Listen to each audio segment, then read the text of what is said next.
Chers amis, bonjour. L'Union péruvienne des professeurs de français, l'ambassade de France au Pérou, l'Université nationale de Cajamarca et le Centre des langues de la même université, on est ravis de vous avoir nombreux pour cette 15e rencontre. On présente M. Denis Desgagnés, originaire de l'Outaouais au Québec, au sein de la francophonie depuis 30 ans et président directeur général du Centre de la francophonie des Amériques depuis 2011. M. Desgagnés va présenter sa conférence « La francophonie des Amériques, une constellation ». On le reçoit vivement.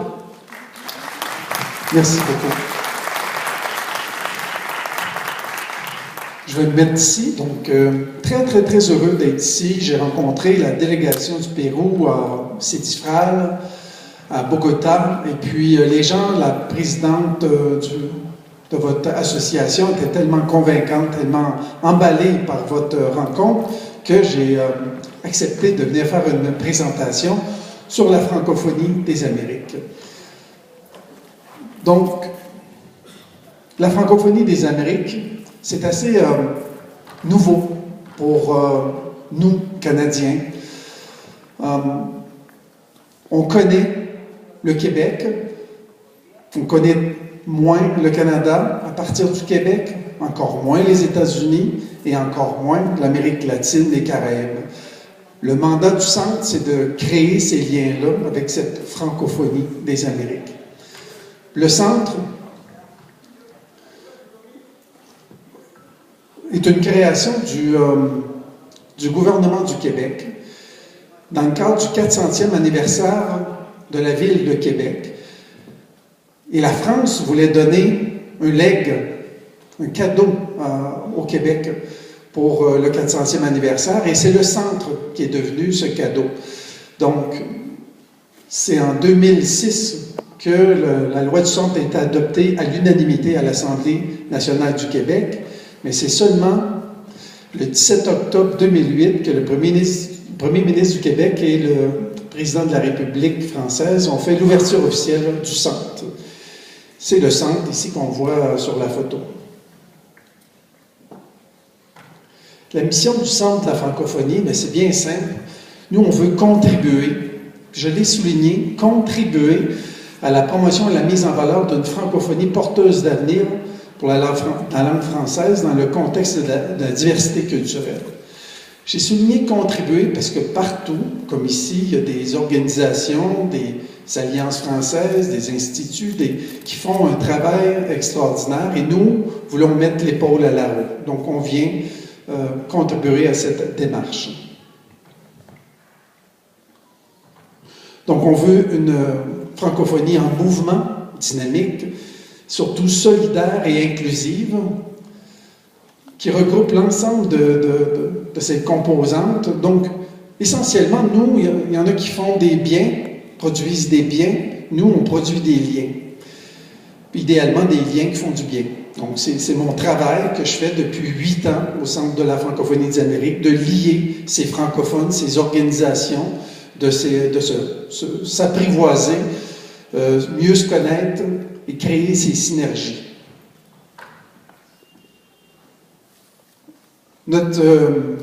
Nos personnes ciblées, donc on travaille naturellement avec les francophones, et puis je trouvais ça important d'expliquer francophone, parce que tout dépendant d'où on vient, un francophone, c'est un terme qui est utilisé, qui est assez exclusif.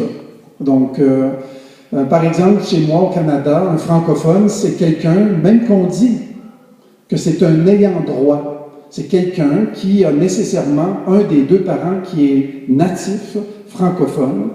Et à partir de là, on a des droits, par exemple à l'école en français ou des choses comme ça. Pour nous, un francophone, c'est comme dans le dictionnaire, c'est quelqu'un qui parle le français, un locuteur de français.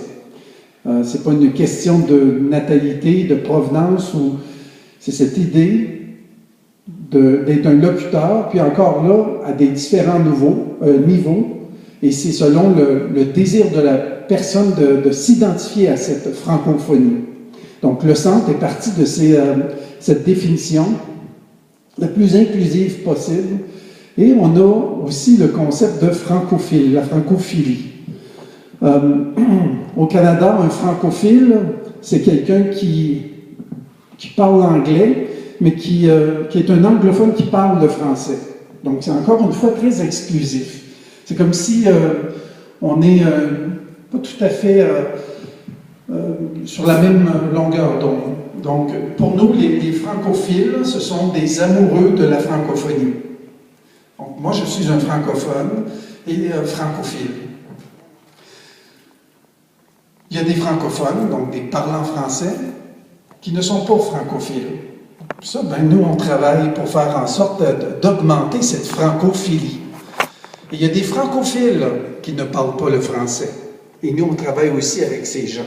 Donc, le plus inclusif possible sur l'ensemble du territoire des Amériques. Et on travaille aussi avec les autres.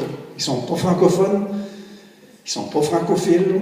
On souhaite qu'ils vont le devenir, au moins francophiles. Et spécialement aussi, la clientèle du centre, c'est la jeunesse. La majorité sont entre 18 et 35 ans. On travaille avec les plus petits aussi, puis on travaille avec vraiment tous les âges. Le territoire du centre, vous voyez, les Amériques. Est-ce que vous savez combien il y a de locuteurs de français au Canada, par exemple?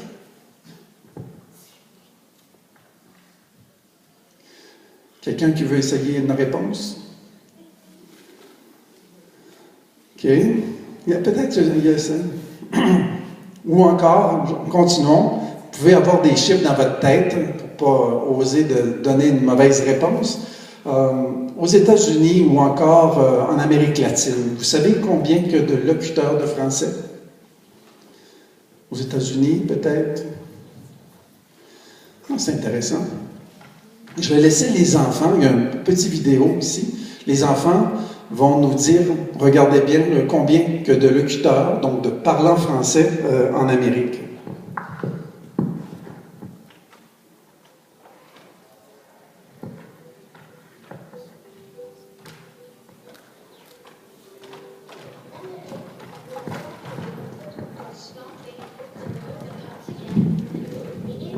Le français. Tout comme son continent, la francophonie des Amériques est belle, vaste et diversifiée. Saviez-vous que partout au Canada, on peut étudier en français de la garderie à l'université? On retrouve d'ailleurs plus de 20 universités francophones d'un océan à l'autre. La culture francophone y est aussi célébrée dans de nombreuses fêtes et festivals, même jusqu'à Saint-Pierre et Miquelon. Au 19e siècle, les Canadiens français ont traversé la frontière du Sud en si grand nombre qu'on y retrouve aujourd'hui des millions de leurs descendants. Il y a plusieurs villes majoritairement francophones en Nouvelle-Angleterre. On redécouvre la valeur économique du français en Louisiane et on retrouve de nombreuses populations francophones à New York, en Floride et jusqu'en Californie. D'est à l'ouest, le français résonne. Dans les Caraïbes, c'est plus de 9 millions de personnes qui s'expriment en français. Les festivités culturelles sont nombreuses, soulignant à la fois leur héritage français et créole. Plus au sud, en Amérique latine, savez-vous que le français est la deuxième langue étrangère la plus étudiée? Son enseignement est obligatoire au Costa Rica, alors que c'est au Brésil qu'on retrouve le plus grand nombre de francophones. Au-delà de l'éducation et de la culture, il y a des commerces, entrepreneurs, restaurateurs et industries qui offrent des services en français d'un bout à l'autre des Amériques. Mais la francophonie des Amériques a encore des défis à relever.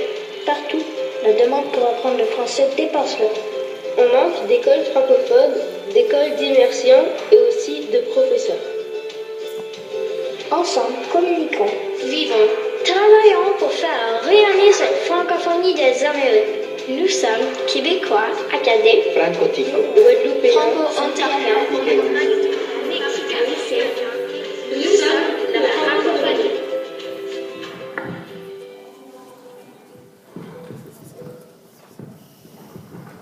des surprises.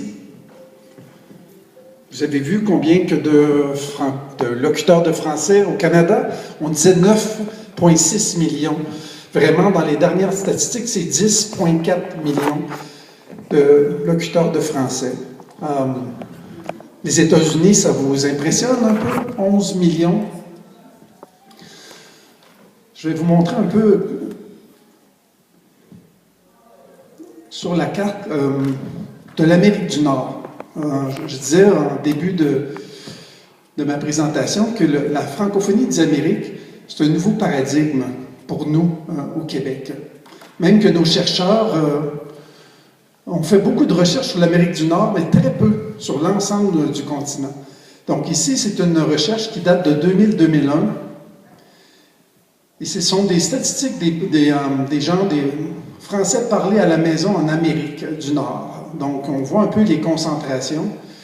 La Californie, comme on le disait, la Nouvelle-Angleterre, la Floride, la Louisiane, on voit très bien.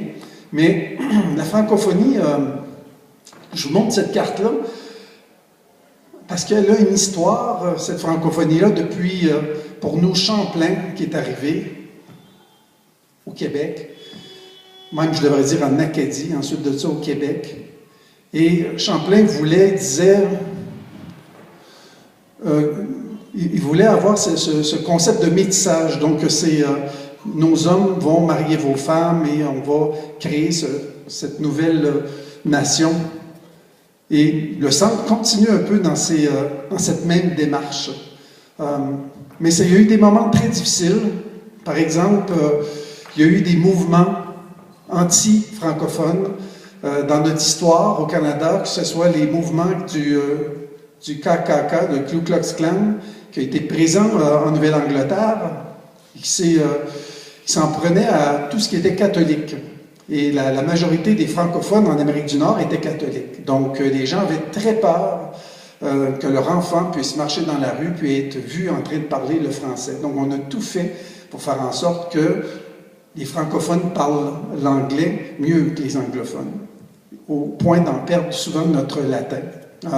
Même chose au Canada, dans l'Ouest canadien, en Saskatchewan, il y a le Ku Klux Klan qui avait son siège social. Donc, les croix en feu ont brûlé dans les villages catholiques francophones. Et puis, ça fait partie de notre histoire.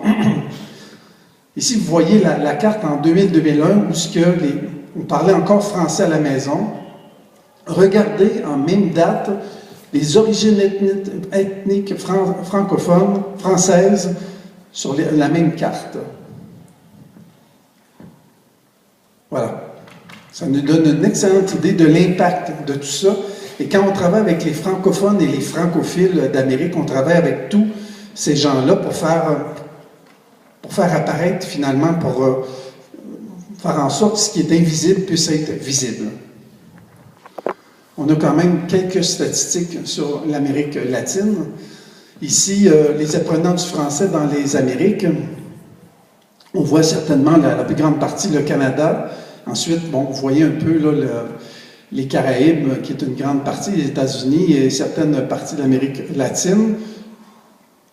Plus en détail ici avec certains francophones en Amérique latine, donc le Costa Rica, où le français est obligatoire, le Mexique, le Brésil, la Colombie et la Bolivie. Donc,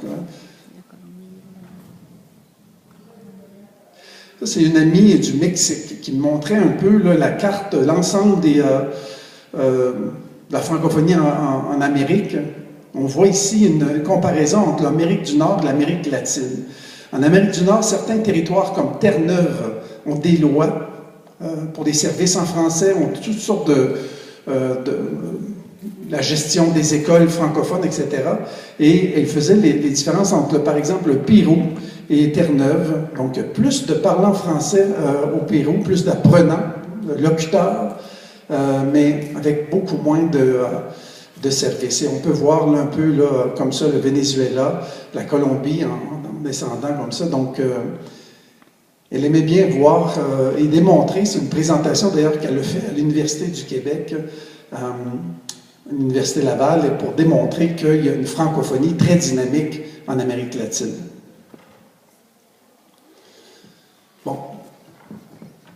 Maintenant, les programmes pour faire en sorte de dynamiser puis de faire en sorte d'augmenter un peu partout cette francophonie.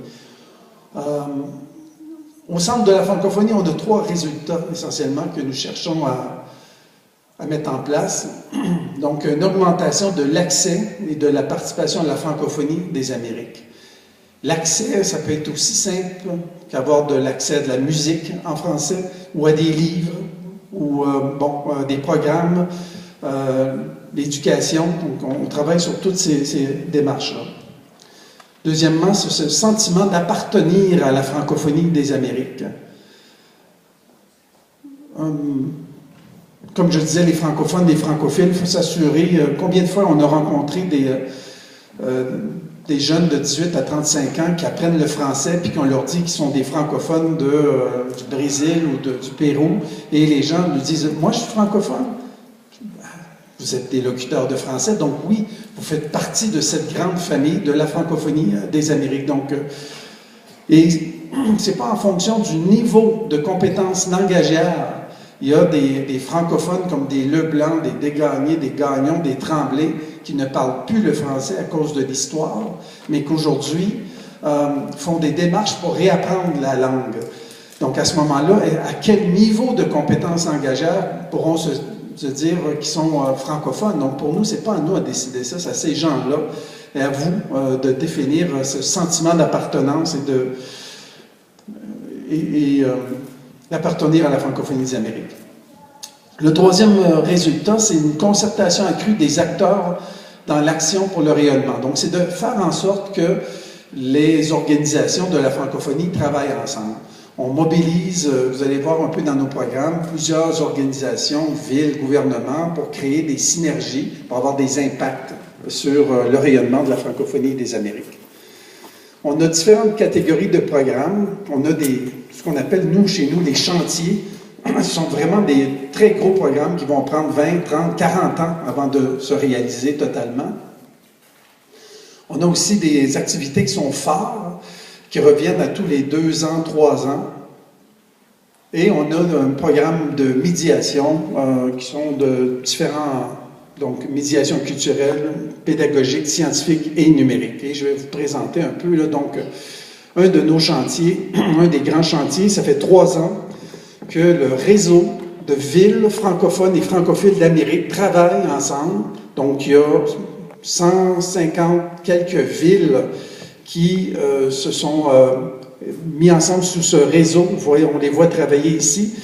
Et l'idée, c'est de pouvoir mettre en place des routes et des circuits touristiques basés sur l'histoire, le patrimoine, la mémoire de la francophonie des Amériques.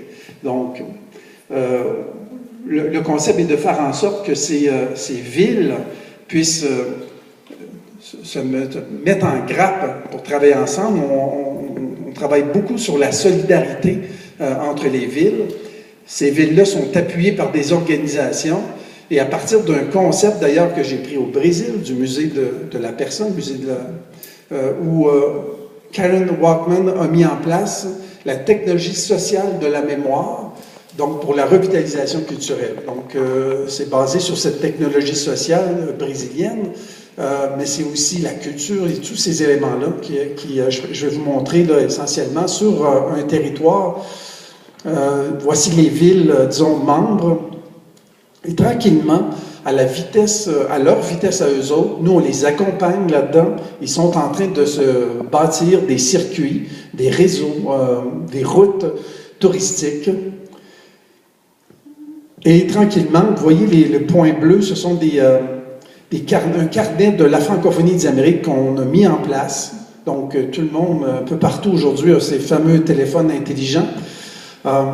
Et avec la géolocalisation, on peut me retrouver ici et je peux, avec le carnet, trouver des services en français, que ce soit des hôtels, des restaurants, et avec Google Maps, je peux me rendre directement à la porte et avoir accès à cette francophonie des Amériques. Donc, nous sommes en train de mettre tout ça en place. Ça fait 3 ans qu'on y travaille et puis on pense que c'est un projet d'au moins 20-25 ans avant d'avoir tous des réseaux un peu partout et des choix et un impact économique, culturel, social.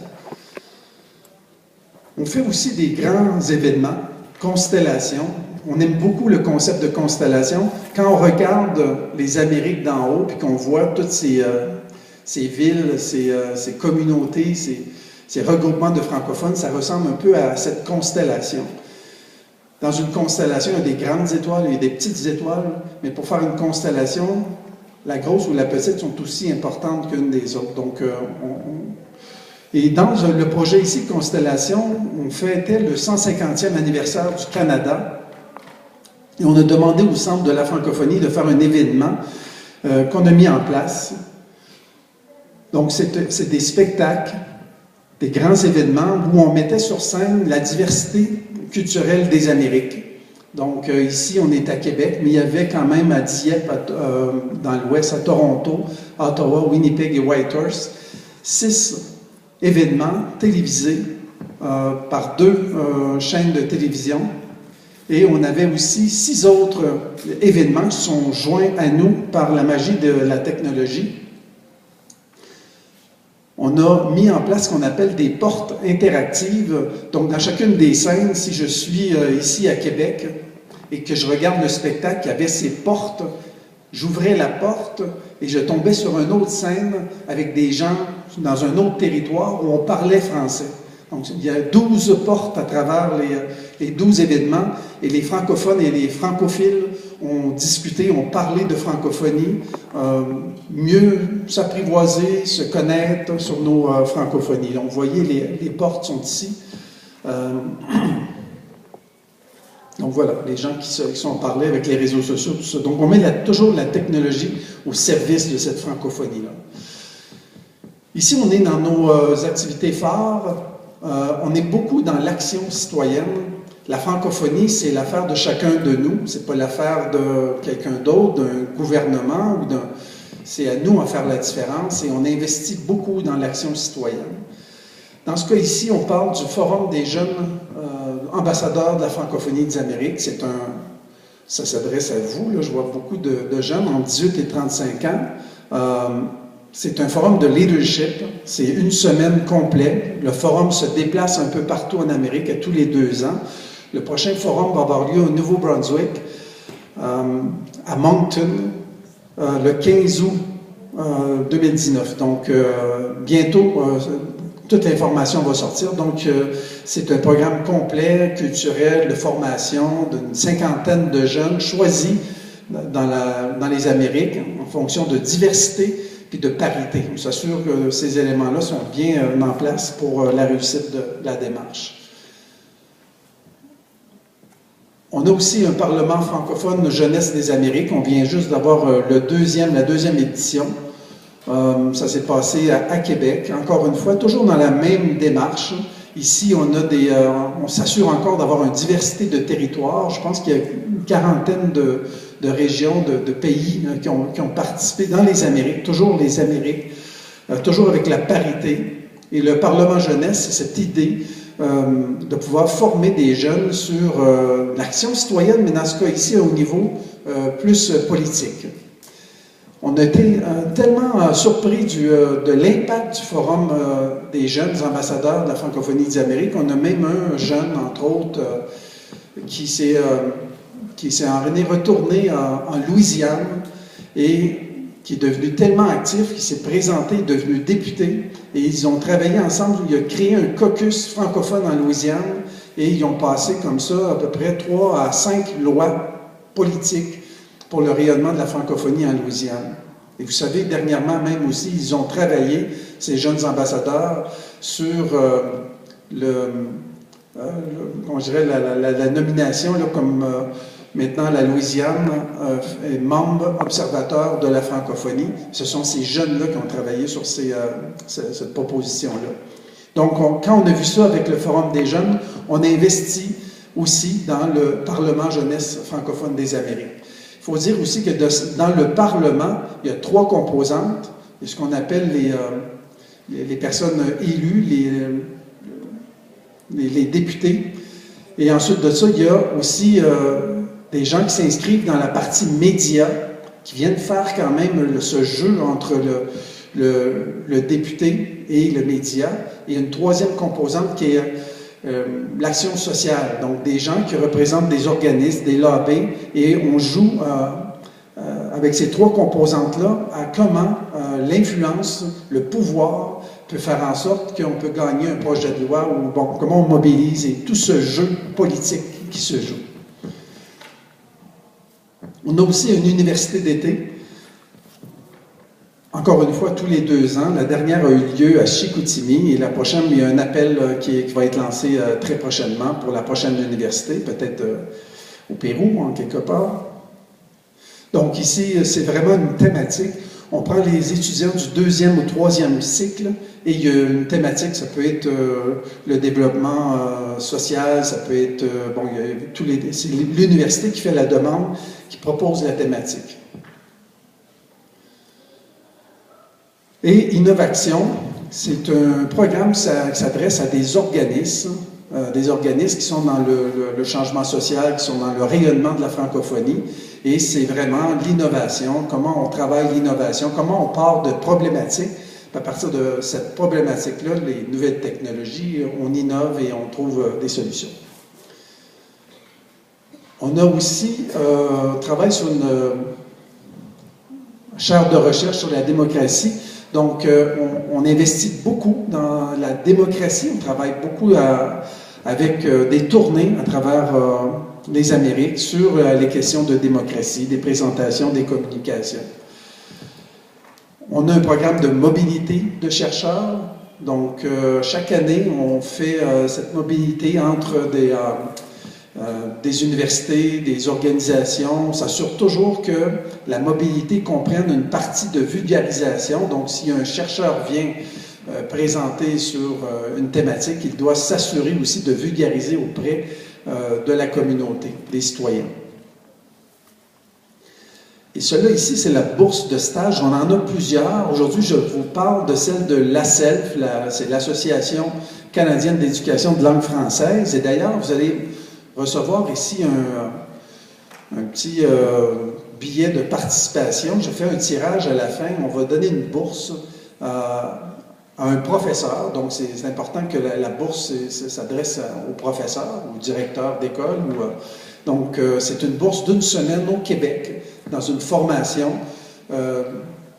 en éducation. Donc, on a beaucoup d'offres de stages comme ça à travers les Amériques. Des fois, c'est des bourses. On a eu des bourses au CEDIFRAL la dernière fois qu'on a fait des programmes comme ça. Donc, beaucoup de bourses pour les professeurs, toujours dans le rayonnement de la francophonie des Amériques.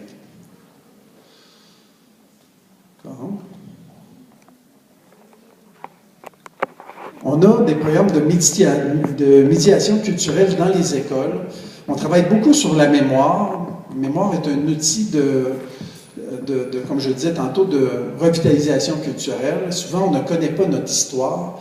On peut se présenter dans une école avec un de nos partenaires qui s'appelle Alexandre Belliard, qui est musicien, un passionné d'histoire. Et avant de l'envoyer sur un territoire, il fait la recherche sur ce territoire.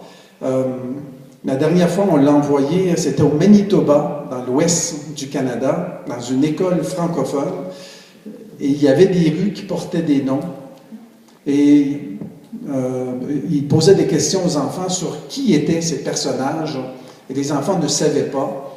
Et à partir d'une démarche, il racontait cette histoire et il la jouait avec de la musique. Et c'est devenu très populaire. Il est présentement en Louisiane et il quitte pour le Chili. Il fait une tournée du Chili très prochainement dans les alliances françaises, les écoles, etc.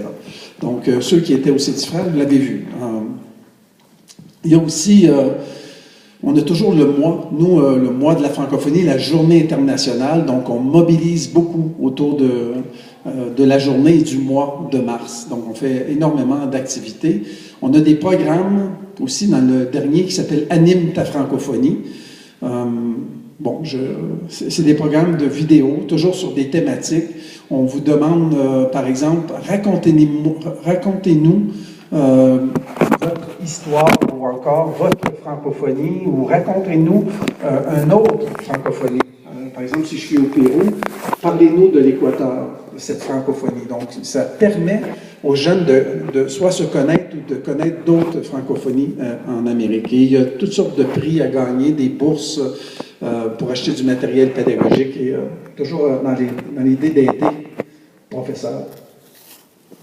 On a plusieurs vidéos et d'ailleurs, pour les étudiants, on va faire tirer à la fin aussi du programme du matériel comme Intimité francophone, qui est un film. Ce sont des jeunes producteurs qui se sont promenés avec la caméra en Amérique et qui racontent des gens. Et ces gens-là nous racontent leur francophonie. Un rêve américain, c'est un film. On fait aussi moi je dirais des mobilisations. Comme ici, on est à Providence, au Rhode Island. Il y a 2000 étudiants, 2000 élèves qui ont uni leur voix, donc dans un spectacle francophone, tout en français. Donc, beaucoup d'éléments comme ça. On travaille présentement sur un rallye à Montréal, dans ce cas-ci. Slam tes accents. Est-ce qu'il y en a qui connaissent Slam tes accents? Vous devriez connaître ça parce qu'au dernier concours, c'est une école du Pérou qui a gagné. Donc, c'est encore une fois, j'ai la vidéo. Je vais vous montrer la vidéo de l'école ici au Pérou.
Voilà.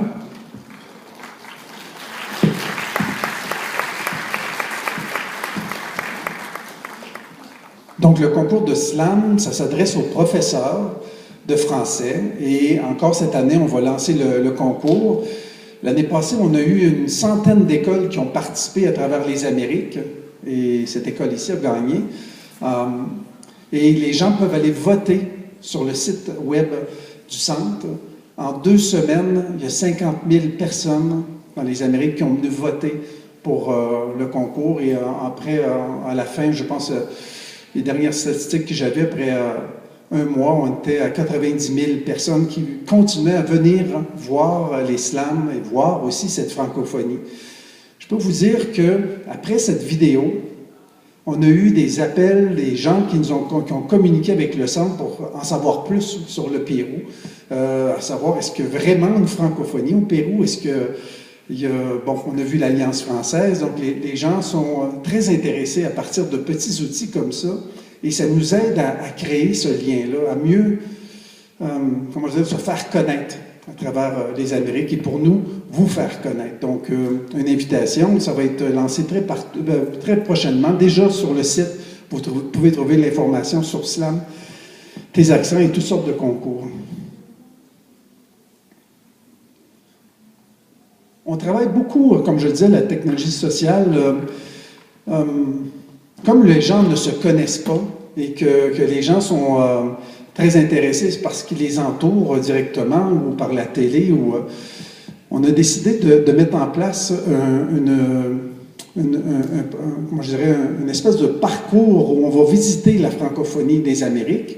Pas besoin d'avoir de visa, pas besoin d'avoir tous les démarches de transport. On utilise cette technologie, donc la réalité virtuelle. On s'est rendu à des endroits, on a filmé, et les gens peuvent mettre ce fameux casque de réalité virtuelle et de rencontrer cette francophonie à travers les Amériques. Donc, on se présente à des salons du livre où les gens viennent chez nous et passent à travers ce processus où on rencontre cette belle diversité de francophonie dans les Amériques.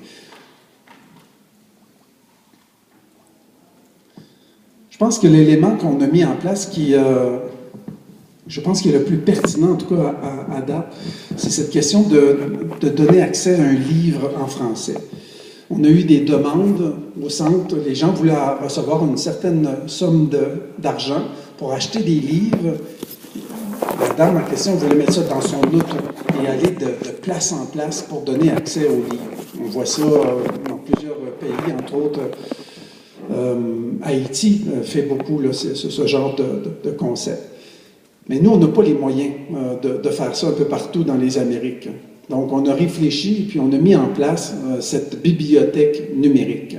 Donc, on peut emprunter un livre. On est rendu à peu près 12 000 ressources en français, tous des ressources des Amériques, que ce soit des romans, que ce soit pour les petits, hein, des bandes dessinées, du matériel pédagogique.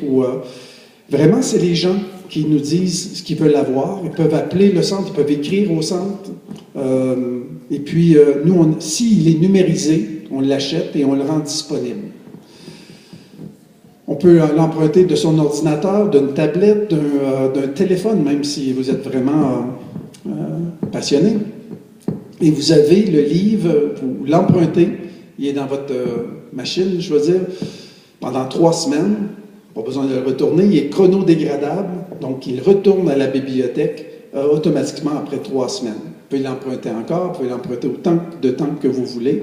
Donc l'idée, c'est de donner accès à ces livres, à ces référents culturels des Amériques. Vous êtes un auteur, vous voulez devenir un auteur, on a même une petite maison d'édition. On a édité quelques livres pour aider des gens qui n'avaient pas accès à des maisons d'édition. Donc, là où il y a des maisons d'édition, on réfère toujours à la maison d'édition, mais s'il n'y a pas de possibilité, nous, on va le faire. Donc, je dirais d'à peu près 80% de la bibliothèque vient du Québec, un bon pourcentage vient du Canada et le reste des Amériques. On a des projets d'auteurs intéressés, au Chili, entre autres, et puis on espère avoir plus d'auteurs d'Amérique latine. Donc, Danny Laferrière, j'espère que vous connaissez Danny. Donc, Danny est le parrain de la bibliothèque depuis le départ. Et il nous disait comment pour lui, c'était important le livre, quand il était petit, à Haïti, et qu'il lisait tout ce qu'il pouvait. Il y avait des livres qu'il avait trouvés, qu'il manquait des pages, et que par cette magie de la technologie, en un clic, on peut avoir le livre. Il a accepté immédiatement. Et d'ailleurs, avec lui, toujours dans c'est beau d'avoir une bibliothèque, mais il ne faut pas que ça s'arrête là. C'est plus les bibliothèques où on rentre et puis on fait... On est aujourd'hui dans les bibliothèques où on prend un café, on peut emprunter un livre sur place, donc la bibliothèque, on l'a voulu comme ça. Donc on a plein de rencontres, de médiation, on a nos fameuses rencontres d'auteurs, donc le professeur embarque dans le programme, il choisit un auteur. Nous, on a fait une démarche, on a à peu près une 20aine d'auteurs de partout des Amériques qui acceptent de participer avec nous. On prête le livre à la classe, ils font la lecture et on organise une rencontre par vidéoconférence avec l'auteur. Donc, c'est un matériel qui est un programme qui est très apprécié à travers les Amériques. On a aussi des programmes je pense que j'ai même des images. Donc, on peut retrouver un peu ce genre de livres, il y a des palmarès, c'est un lieu vraiment d'animation. Ici, vous avez oui, le rendez-vous littéraire. Vous voyez comment ça fonctionne. Ici, on est à Québec avec mes collègues et l'auteur. De l'autre côté, on voit la classe. Ici, on est au Mexique. Voilà, on est dans la classe du Mexique ici. Et puis, voilà. Donc, on a des concours aussi avec la bibliothèque parce qu'on veut commencer avec les tout petits de Twitterature. Twitter. Donc, on fait un petit tweet en français en fonction de tout un processus, un matériel pédagogique qu'on a mis en place pour aider le professeur. Et avec des tweets en fonction des groupes d'âge, des complexités, c'est des concours. Et tous les tweets que nous avons reçus, on les, une fois, bon, il y a des prix, il y a des gagnants, et on les publie. Donc, ce qu'on veut, ce qu'on cherche, c'est que le jeune qui a tweeté, un petit qui a travaillé, parce que c'est pas beaucoup de petites phrases, mais on se retrouve dans un livre en quelque part. Donc souvent, les enfants sont comme fiers parce qu'ils sont publiés, puis souvent ils vont retourner avec leurs amis, dans la famille, puis ils vont dire qu'ils sont publiés dans un livre, puis ils vont aller sur la bibliothèque pour voir leur tweet finalement. Donc l'idée, c'est de les intéresser, jeunes, à écrire en français. On a des clubs de lecture. Présentement, on a fait nos premiers, moi je dirais, tests, puis un projet de pilote un peu partout là, à travers les Amériques. Et puis, très prochainement, le site va être mis en place. On peut rentrer en n'importe quel mois de l'année avec sa classe. Et puis, même chose, le premier mois, vous avez un passeport que vous devez remplir avec les jeunes, comme de raison. Il y a tout un matériel pédagogique qui a été développé pour le professeur. Et voilà, vous voyez une classe ici, je pense qu'on est en Argentine. C'est des enfants qui sont en train de lire un livre, une activité. Chaque mois, une activité. Puis quand on a fait notre activité, on fait une preuve qu'on a fait l'activité et on peut gagner toutes sortes de prix là, pour la classe, des livres, toutes sortes de choses. Voilà la classe avec son passeport. Et, on a aussi un projet que je vais présenter d'ailleurs aujourd'hui, c'est les voies du changement. Donc, comme je le disais tantôt, on est beaucoup dans l'action citoyenne. On a travaillé avec le Costa Rica. Le Costa Rica a fait le premier projet pilote. Donc, ce que c'est essentiellement, c'est on utilise les communications, communication quatrième pouvoir. De plus en plus de gens se demandent si les communications ne sont pas rendues au premier pouvoir. Mais comment faire en sorte que les pouvoirs de la communication puissent aider au niveau de l'apprentissage du français? Donc ici, on parle de... Vous voyez, on voit quelques photos. Il y a Mme Jean qui est venue d'ailleurs à la radio ici. Les jeunes qui sont en train de travailler. Ici, il y a une photo d'une école qui travaille avec un auteur. Donc, moi, j'ai travaillé dans les radios et j'avais ma station de radio dans une école et les enfants venaient continuellement à la radio, ils faisaient des émissions. Même qu'à l'école, les professeurs venaient à la radio pour venir chercher les enfants parce qu'ils étaient en retard et puis ils ne voulaient pas sortir de la radio. Les professeurs me disaient, Denis Desgagnés, comment ça se fait qu'à la radio, les enfants sont toujours dans le dictionnaire puis dans la salle de classe, ils ne veulent jamais l'utiliser? Bien, c'est cette idée de parler à la radio. On veut avoir le bon mot, on veut bien le prononcer, on veut s'assurer de bien paraître. C'est toute cette idée. Donc, pour vous dire, cette radio-là était dans une région où on parlait très peu le français et la communauté n'écoutait plus la radio Radio-Canada parce que les compétences langagières étaient tellement élevées qu'on ne comprenait pas ce qu'ils disaient à la radio. Donc, moi, je voulais que les jeunes parlent le français local. Il y a un petit garçon qui est venu me voir, vous n'allez pas comprendre, mais il m'a dit « Denis, comment on dit que mon pick-up est tombé dans la ditch puis que mon Fender, il est tout croche? Comment on dit ça en français? » Je dis « Non, dis-le comme ça. » Il n'a jamais voulu, il a cherché chacun des mots dans le dictionnaire et il l'a dit en bon français. Et cette même journée-là, je me suis retrouvé dans un coop où il y avait les adultes et tout le monde parlait en prenant un café de ces nouveaux termes que tout le monde, on apprenait en même temps. On s'est basé là-dessus pour développer cet outil pédagogie dans la classe. Et essentiellement, là, je le présenterai dans l'atelier, mais à travers un processus de changement social, tout simplement, là, et appuyé d'une pédagogie et la radio. Donc, les enfants sont très heureux de travailler à l'école, d'apprendre le français, et le français devient un moyen de changement social. Donc, pour nous, c'est parfait. Prochaine activité très importante, et je termine ici, on fait une rencontre à Québec avec l'ACPI, qui est l'Association canadienne des professeurs d'immersion. Donc, l'ACPI existe depuis à peu près 60 ans, peut-être plus, et il s'ouvre aux Amériques. Donc, à prochaine rencontre, colloque, les Amériques vont être appelés à participer à cette rencontre-là et nous allons être le facilitateur.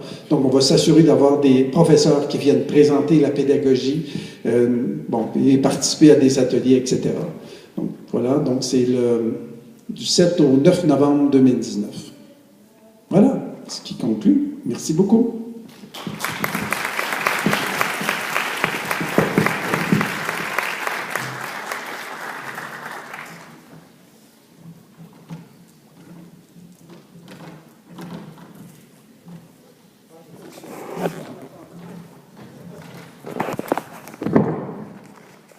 Est-ce qu'il y a des questions? J'aimerais tellement ça. Merci, madame. Comment on peut devenir membre de la francophonie des Amériques?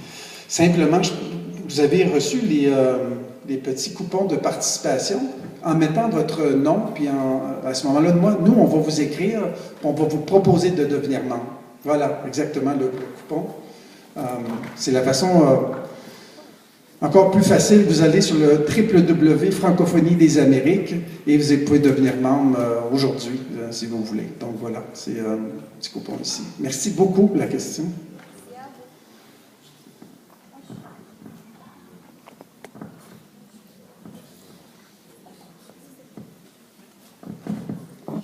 Est-ce qu'il y en a ici qui s'intéressent à participer à des événements? Vous pouvez lever la main, c'est un peu... Super, excellent. En passant, je remercie les Alliances françaises qui sont nos relayeurs et nos partenaires extraordinaires partout dans les Amériques et les professeurs de français. Vous faites un travail là, extraordinaire et puis beaucoup, beaucoup, beaucoup d'admiration au Centre de la francophonie pour votre travail.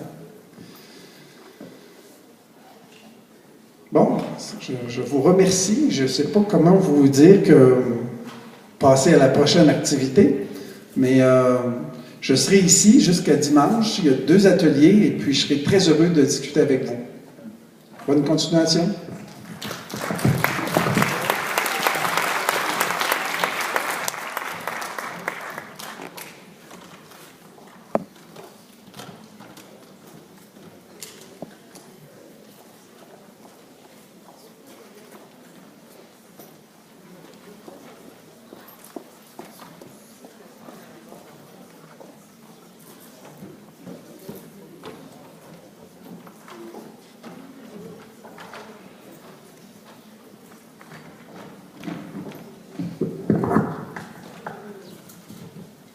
On remercie beaucoup la participation de M. Desgagnés.